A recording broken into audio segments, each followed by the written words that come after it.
శివుడి మెడలో అసలు పాము ఎందుకు ఉంటుందో మీకు తెలిస్తే ఆశ్చర్యపోతారు. దేవతలు రాక్షసులు కలిసి అమృతం కోసం సముద్ర మదనం చేయాలని నిర్ణయించారు. ఆ మహాకార్యానికి మందర పర్వతాన్ని ఉపయోగించాల్సి వచ్చింది.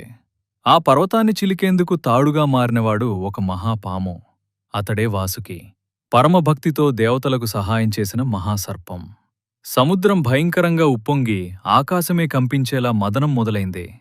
అమృతానికి ముందు సముద్ర గర్భం నుండి భయంకరమైన విషం బయటపడింది. ఆ విషం పేరు హాలాహలం. ఒక క్షణంలోనే లోకాలను నాశనం చేసే శక్తి కలిగినది. దాన్ని చూసి దేవతలు రాక్షసులు భయంతో వణికిపోయారు. అందరూ కలిసి శరణు కోరినవాడు ఒక్కరే, పరమేశ్వరుడు. లోకాలను కాపాడేందుకు శివుడు ఏ ఆలోచన లేకుండా ఆ విషాన్ని తాగేశాడు. విషం కంఠం దాటి లోపలికి వెళ్తే ప్రమాదమని పార్వతీదేవి గ్రహించింది. ఆమె శివుడి గొంతును గట్టిగా పట్టుకుని విషం కిందికి దిగకుండా ఆపింది. ఆ విషప్రభావంతో శివుడి కంఠం నీలంగా మమారింది. అప్పుడు శివుడి పరమభక్తుడు వాసుకి ముందుకు వచ్చాడు. ప్రభూ, నేను మీ మెడను చుట్టుకుని ఈ విషాన్ని ఆపుతాను అని వేడుకున్నాడు. శివుడు చిరునవ్వుతో అంగీకరించాడు.